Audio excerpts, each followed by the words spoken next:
Halo semua, perkenalkan nama saya Bening Nuranika Utaman, mahasiswa semester 1 angkatan 2024, program studi sarjana terapan manajemen aset, jurusan administrasi niaga, Politeknik Negeri Bandung.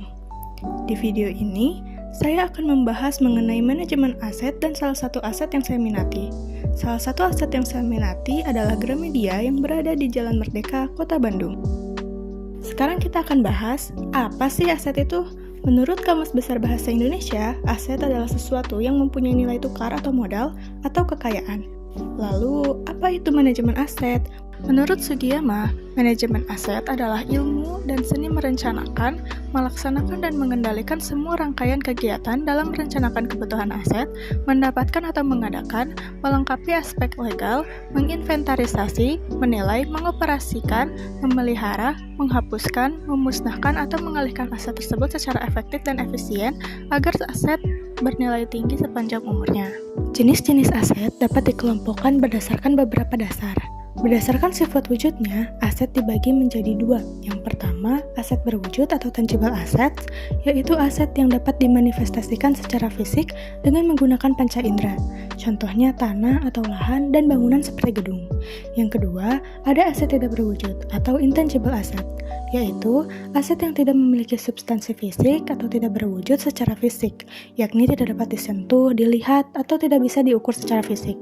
Namun, aset tersebut tetap dapat memberikan laba atau keuntungan bagi perusahaan.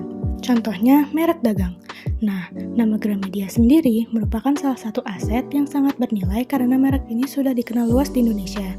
Contoh lainnya yaitu hak cipta atau lisensi buku.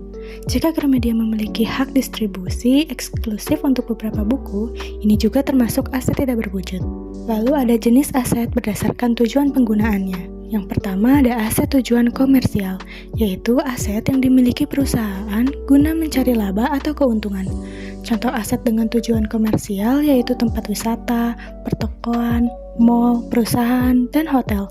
Nah, Gramedia termasuk aset dengan tujuan komersial. Yang kedua, aset dengan tujuan non-komersial, yaitu penggunaan aset yang tidak memiliki tujuan untuk memperoleh keuntungan, melainkan untuk memberikan manfaat kepada pengguna. Contoh aset dengan tujuan non-komersial yaitu jalan raya, waduk, irigasi, puskesmas, dan lain-lain.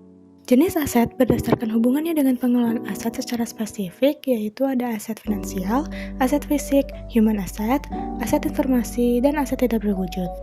Pembahasan selanjutnya yaitu siklus aset.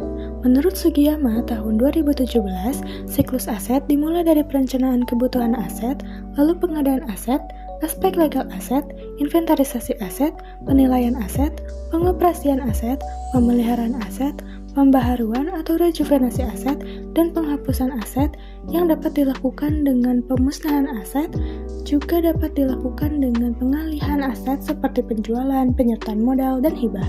Dengan mengelola aset secara efektif melalui siklus aset, Gramedia dapat menjaga keseimbangan antara penggunaan dan perawatan aset untuk menjaga kelangsungan bisnis serta mencapai efisiensi operasional yang maksimal. Alasan saya memilih Gramedia yang berada di Jalan Merdeka Kota Bandung ini menjadi aset yang saya minati karena tempat ini memiliki suasana yang nyaman. Tidak hanya menyediakan koleksi buku yang lengkap, Gramedia juga menyediakan pelengkapan kantor dan alat tulis, tas, aneka mainan, hingga alat musik.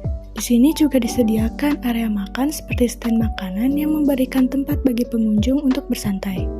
Adapun area baca dengan tempat duduk yang nyaman sehingga para pengunjung bisa beristirahat dan membaca buku dengan nyaman. Dengan berbagai fasilitas ini, Gramedia Merdeka menjadi tempat yang nyaman bagi pengunjung dari berbagai kalangan, baik untuk membeli buku, berbelanja alat tulis, atau sekedar menikmati waktu dengan membaca.